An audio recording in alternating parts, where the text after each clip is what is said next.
Hello students, कैसे हैं आप सब लोग। तो आज हम पढ़ेंगे मनी चैप्टर और पूरा का पूरा चैप्टर शुरू से एंड तक आपके सेशन के लिए करा रहा हूँ, बिगनिंग से लेकर पूरा एंड तक अच्छे से समझना। ये जो नोट्स है आपको टेलीग्राम चैनल सुनील पांडा 12th कॉमर्स पे आपको मिल जाएगा, या फिर हमारा जो व्हाट्सएप ग्रुप है 7800365625, वहां पे आप इसको ले सकते हो। ठीक है, तो चलो शुरू करते हैं। मनी मैक्रो इकोनॉमिक्स का 5th चैप्टर है मनी। इससे पहले जो है वो नेशनल इनकम के 4 चैप्टर है। नेशनल इनकम में पूरा का पूरा करा चुका हूँ क्लास, लाइन बाय लाइन इसकी जो वीडियोस हैं वो इकोनॉमिक्स के प्लेलिस्ट के अंदर आपको मिल जाएगा। और अभी जो इकोनॉमिक्स मैक्रो इकोनॉमिक्स है, इसमें 5th चैप्टर है मनी। तो मनी होता क्या है class? Money act as a medium of exchange. यहाँ पे चैप्टर 2 इसलिए लिखा गया है क्योंकि मैंने नेशनल इनकम को पूरे नेशनल इनकम जो है उसको 1 यूनिट के अंदर रखा था। यूनिट 2 है ये मनी। इसके बाद हम पढ़ेंगे बैंकिंग। तो money act as a medium of exchange. किसी भी चीज को अगर आपको एक्सचेंज करना हो तो आपको मनी की रिक्वायरमेंट होती है। Money act as a medium of exchange, that is money is commonly accepted as a medium of exchange. यानी कि अगर आप कोई भी चीज बाजार से खरीदते हो तो बदले में क्लास अगर आप पैसे देते हो तो उसको दुकानदार एक्सेप्ट करेगा, वो कॉमनली एक्सेप्ट किया जाता है। हम कोई भी सामान खरीद सकते हैं बाजार से, हमको जो देना पड़ेगा वो है मनी। नेक्स्ट है इसके बाद money supply. Supply of money is stock concept. Class ये मनी जो सप्लाई है वो स्टॉक कॉन्सेप्ट क्यों है? क्योंकि money supply refers to the total stock of money held by public. आप बहुत अच्छे से समझना है, यहाँ पे कुछ कॉन्सेप्ट है जिनको आपको अच्छे से समझना है। मनी सप्लाई स्टॉक कॉन्सेप्ट है। और स्टॉक कॉन्सेप्ट किस लिए है? क्योंकि देखो मनी सप्लाई ये मेजर करता है कि किसी पर्टिकुलर पॉइंट ऑफ टाइम पे, किसी particular point of time like 15 जनवरी, 20 मार्च, या फिर आप कह सकते हो 30 जून या 30 जुलाई, इस डेट को पब्लिक के पास कितना पैसा है, जब हम उसको कैलकुलेट करते हैं तो वो होता है मनी सप्लाई। और स्टॉक कॉन्सेप्ट इसलिए है क्योंकि आपको मैक्रो में पढ़ा रखा है मैंने। स्टॉक कॉन्सेप्ट मतलब जब हम किसी चीज को पर्टिकुलर पॉइंट ऑफ टाइम पे मेजर करते हैं। तो supply of money is stock concept. It refers to total stock of money held by public at a particular point of time. एक पर्टिकुलर पॉइंट ऑफ टाइम पे public के पास जो stock है मनी का जो स्टॉक है, जितना पैसा उनके पास है, उसी को बोलते हैं मनी सप्लाई। क्लियर है? लेकिन ध्यान रखना, मनी सप्लाई के अंदर it includes only the stock of money which is held by public. ध्यान रखना, पैसों का वो स्टॉक जो पब्लिक के पास है वो हम लोग काउंट करेंगे, वो भी वो पब्लिक जो डिमांड करती है money, not by who supply money. यानी कि किन किन लोगों का पैसा मनी सप्लाई में काउंट होगा? जो मनी की डिमांड करते हैं, ना कि जो मनी की सप्लाई करते हैं। सर मनी की सप्लाई कौन करता है? दो लोग, पहला सरकार, दूसरा हमारा banks, banking system of a country. यानी कि जो पैसा पब्लिक के पास है हम उसे काउंट करेंगे मनी सप्लाई के अंदर, लेकिन जो पैसा सरकार के पास है और हमारे देश के बैंकिंग सिस्टम के पास है हम उसको मनी सप्लाई के अंदर काउंट नहीं करेंगे। क्यों? क्योंकि मनी सब जो ये गवर्नमेंट है और बैंक है, ये दोनों मनी की सप्लाई करते हैं, ना कि मनी की डिमांड करते हैं। तो मनी की सप्लाई जो है वो कौन कौन करता है? एक तो गवर्नमेंट और दूसरा हमारे बैंक्स, वो दोनों मनी की सप्लाई करते हैं। और मनी की डिमांड कौन कौन करता है? इंडिविजुअल और business firms. So finally money supply में हम स्टॉक ऑफ मनी लेंगे हेल्ड बाय पब्लिक, वो भी वो पब्लिक जो इंडिविजुअल और फर्म्स हैं। बैंक और गवर्नमेंट का पैसा मनी सप्लाई में काउंट नहीं करेंगे। अब मनी सप्लाई को मेजर करने के कंपोनेंट्स कौन कौन से? M1, M2, M3, M4। मैं रिस्क नहीं लूंगा, चारों ही पढ़ाऊंगा आपको, बट एग्जामिनेशन में ज्यादा चांस जो होते हैं वो M1 के होते हैं। M1 यानी कि नैरो मनी, मनी वन। तो M1 का जो फॉर्मूला है वो क्या है? CCDDOD with RBI। सीसी मतलब करेंसी इन कैश, डीडी मतलब डिमांड डिपॉजिट, और ओडी मतलब अदर डिपॉजिट विद RBI। तो जो मनी सप्लाई है ये स्टॉक कॉन्सेप्ट है, और इसके अंदर जो आता है M1, M2, M3, M4 measurements के लिए, तो पहला जो है वो सीसी, जो M1 है, M1 के अंदर आता है CC plus DD plus OD with RBI। CC क्या है? Currency in cash, that is paper note और कॉइन। तो सीसी के अंदर क्या क्या आता है? Currency in cash, paper notes आते हैं और कॉइन्स आते हैं। डीडी के अंदर आता है demand deposit, that is deposit of public with commercial bank which can be withdrawn by issuing a check.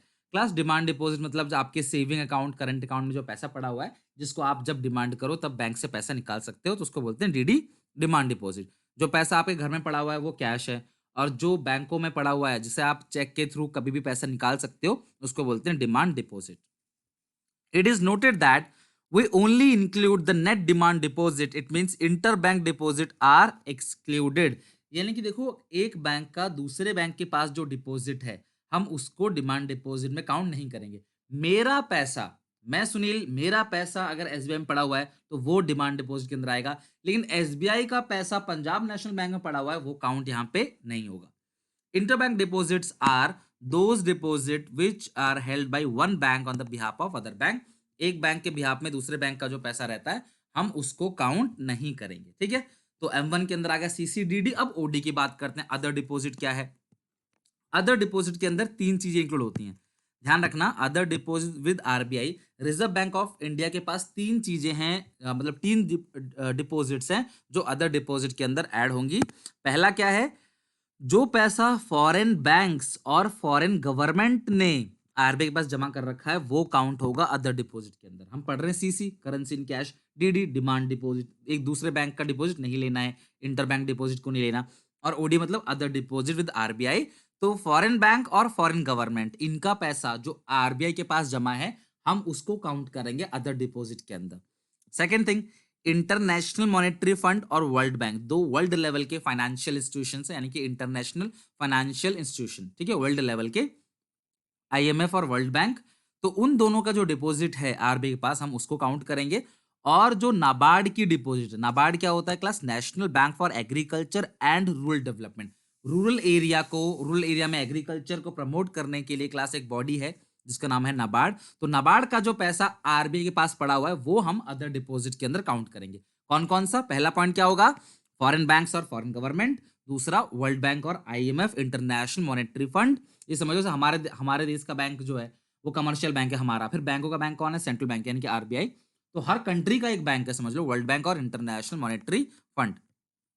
US में है इसका, वॉशिंगटन में इसका हेड ऑफिस है। अच्छा, तो और थर्ड क्या है class? NABARD, national bank for agriculture and rural development. इन तीनों का पैसा जो आरबीआई के पास पड़ा हुआ है वो अदर डिपॉजिट के अंदर आएगा। तो अदर डिपॉजिट के अंदर क्या क्या नहीं आएगा? जो इंडियन गवर्नमेंट का पैसा आरबीआई के पास है और जो कमर्शियल बैंक का पैसा आरबीआई के पास है। इन रिजर्व बैंक ऑफ इंडिया के पास जो सरकार का पैसा है और कमर्शियल बैंकों का जो पैसा है वो अदर डिपॉजिट आरबीआई में इंक्लूड नहीं होगा। क्लियर है? और लास्ट में क्लास M1 को हम लोग ट्रांजैक्शन मनी भी कहते हैं। तो आपसे ऑप्शन पूछ सकता है ट्रांजैक्शन मनी किसको कहते हैं? तो ट्रांजैक्शन मनी किसको कहते हैं? M1 को। नेक्स्ट है M2। M2 के अंदर क्या क्या आता है? देखो पूरा M1 आता है, यानी सीसी, डीडी और ओडी विद आरबीआई, और savings deposit with post office by public. आज भी लोग पोस्ट ऑफिस में पैसे जमा कराते हैं। जो बैंक्स का रूल है वो रूरल एरिया में पोस्ट ऑफिस पे करता है। लोग अपनी जमा पूंजी पोस्ट ऑफिस में जमा कराते हैं और जब निकालना होता है तो एप्लीकेशन देके वहां से पैसे निकाल सकते हैं। लेकिन बैंक्स जितनी फैसिलिटी पोस्ट ऑफिस नहीं देता है, like debit card, credit card और अदर फैसिलिटीज, ईएमआई ऑप्शंस वगैरह। तो ये जो M2 है इसके अंदर M1 तो पूरा आता है और saving deposit with post office, तो पोस्ट ऑफिस में जो पैसा है वो भी M2 के अंदर आता है। M3 के अंदर क्या आता है? पूरा का पूरा M1 आएगा और net time deposit commercial bank. Class time deposit का मतलब है एफडी। जो भी कमर्शियल बैंकों में हमारी एफडी रहती है तो ये एफडी जो है वो कहाँ कवर होगा? M3 के अंदर। एफडी का मतलब होता है टर्म डिपॉजिट, जिसको आप एक लंबे समय बाद, लाइक 3 4 5 साल बाद पैसे निकाल सकते हो, उस पर रेट ऑफ इंटरेस्ट भी ज्यादा मिलता है, तो वो कवर होता है M3 के अंदर। M4 के अंदर क्या कवर होगा? पूरा M3, यहाँ M1 है M3 में, M4 में M3 और पोस्ट ऑफिस का जो सेविंग्स है वो कवर होगा M4 के अंदर। तो M1 को बोलते हैं मोस्ट लिक्विड, यानी कि ज्यादा लिक्विड है, उसमें ज्यादा करेंसी कैश में है। और M4 जो है वो लिस्ट लिक्विड है। M3 और M4 को मानते हैं ब्रॉड मनी और M1 M2 को मानते हैं नैरो मनी। ध्यान रखना, M1 M2 जो है वो नैरो मनी है, M1 नैरो मनी है, M2 नैरो मनी है, और M3 M4 जो है वो ब्रॉड मनी है, नैरो मनी और ब्रॉड मनी। तो ये आपको ध्यान रखना है। आई रिपीट, मनी क्या होता है class? Money is the medium of exchange. Money medium of exchange है। Second point, money supply, stock of money held by public at a particular point of time. तो हम इसमें वो लोग लेंगे जो मनी की डिमांड करते हैं, लाइक इंडिविजुअल बैंक्स। हम वो लोग नहीं लेंगे जो मनी की सप्लाई करते हैं, लाइक कमर्शियल बैंक्स और या बैंकिंग सिस्टम और गवर्नमेंट। फिर हमने पढ़ा money supply components M1 M2 M3 M4। M1 को ट्रांजेक्शन मनी या नैरो मनी बोलते हैं और मोस्ट लिक्विड होता है। M4 लीस्ट लिक्विड है और M4 और M3 को बोलते हैं ब्रॉड मनी। M1 के अंदर आता है CC, DD और OD। CC currency in cash, demand deposit जो आप बैंक में पैसा पड़ा रहता है लेकिन इंटर बैंक डिपॉजिट इसमें नहीं लेना है। और अदर डिपॉजिट के अंदर तीन चीजें आती हैं। पहला, फॉरेन गवर्नमेंट का पैसा या फॉरेन बैंक्स का पैसा, आईएमएफ और वर्ल्ड बैंक का पैसा और नाबार्ड का पैसा, ये ही काउंट होगा। जो हमारे कमर्शियल बैंकों का पैसा पड़ा है आरबीआई के पास या गवर्नमेंट का पैसा पड़ा है आरबीआई के पास हम उसको काउंट नहीं करेंगे। M2 M1 plus post office saving deposit, M3 M1 plus net time deposit with commercial bank, और M4 के अंदर आता है M3 plus total deposit with post office saving. तो यहाँ पे हमने पूरा M1 M2 M3 M4 पढ़ लिया। ओके, लास्ट है हाई पावर मनी, H से डिनोट करते हैं इसको, किसके बराबर होता है ध्यान रखना, high powered money currency, currency जो पब्लिक के पास है वो, plus cash reserve of banks. Currency और रिजर्व को अगर हम ऐड कर दे तो हाई पावर मनी बनेगी। फॉर्मूला क्या है इसका, currency held by public plus vault cash of commercial bank. देखो क्लास, पब्लिक के पास जो पैसा और कमर्शियल बैंक ना अपने डे टू डे एक्टिविटीज के लिए कुछ खर्चा रखती है अपने पास, उसको वॉल्ट कैश में रखती है डे टू डे एक्टिविटीज के लिए वो, और कैश रिजर्व यानी कि सीआरआर जो कमर्शियल बैंक रखती है आरबी के पास वो। तो हम उन सबको ऐड करेंगे तो ये आएगा हाई पावर मनी, इसको डिनोट किससे करता है एच। फॉर्मूला ध्यान रखना, currency with people, world cash और कैश रिजर्व्स। लास्ट टॉपिक है अपना डिफरेंस बिटवीन टर्म डिपॉजिट और डिमांड डिपॉजिट। डिमांड डिपॉजिट जब अब मर्जी आप चेक इशू करके पैसा निकाल सकते हो, आमतौर पे ये रोजमर्रा की जिंदगी में जमा होता है पैसा, और ये रेकरिंग डिपॉजिट है, रोज जमा होता है और आमतौर पे शॉर्ट टर्म डिपॉजिट होता है। लेकिन जो टर्म डिपॉजिट है वो नॉन चेकेबल डिपॉजिट है, यानी कि आपने अगर एफडी कराई है तो आप चेक इशू करके नहीं दे सकते, लेकिन अगर आपने डिमांड, आपने बैंक में नॉर्मली पैसा जमा किया है तो चेक साइन करके दे सकते हो। लेकिन अगर आपने एफडी कराई तो आपके नॉर्मल जो सेविंग और करंट अकाउंट है उससे पैसा निकल के एफडी अकाउंट में चला जाएगा, फिर वो पैसा ब्लॉक हो गया, आप चेक इशू नहीं कर सकते, यानी कि money can not be withdrawn by issuing cheque, यानी कि आप टर्म डिपॉजिट में चेक इशू करके पैसा नहीं निकाल सकते। These are saving deposit, FD और long term deposit. These are non recurring, यानी कि रोज रोज नहीं होती चीजें, एफडी कभी कभी होती है। लेकिन डिमांड डिपॉजिट क्या होता है, आप पैसा कभी भी चेक के थ्रू पैसा निकाल सकते हो, आमतौर पे शॉर्ट टर्म होता है, रेकरिंग होता है, आपका सेविंग अकाउंट का पैसा और करंट अकाउंट का पैसा जो है वो आता है आपका डिमांड डिपॉजिट के अंदर। तो ये पूरा चैप्टर हमने खत्म कर लिया, छोटा सा चैप्टर था। नेक्स्ट क्लास में हम लोग बैंकिंग चैप्टर पढ़ेंगे, तब तक के लिए क्लास इसके इंपॉर्टेंट क्वेश्चंस को जरूर आप कॉपी में लिखिएगा, यही इंपॉर्टेंट क्वेश्चन है जो इस बार एग्जामिनेशन में आपके पूछे जा सकते हैं, ठीक है। आई होप कि आपको समझ आया होगा, कमेंट करके बताना कैसा लगा क्लास ये इकोनॉमिक्स का आपको ये वीडियो। क्लास 12 के जितने भी बच्चे हैं उनसे बोलना अकाउंट्स को बीएसटी का पूरा कोर्स यहाँ फ्री में चल रहा है, तो जो भी बच्चे इसको देख रहे हैं प्लीज कमेंट करना, लाइक करना, अपने सारे दोस्तों में शेयर कर देना और बेल आइकन दबा के सब्सक्राइब जरूर कर लेना, ताकि ऐसी वीडियोस आपको और भी टाइम टू टाइम मिलती रहे, ठीक है। Thank you very much, bye bye, मिलेंगे नेक्स्ट वीडियो में।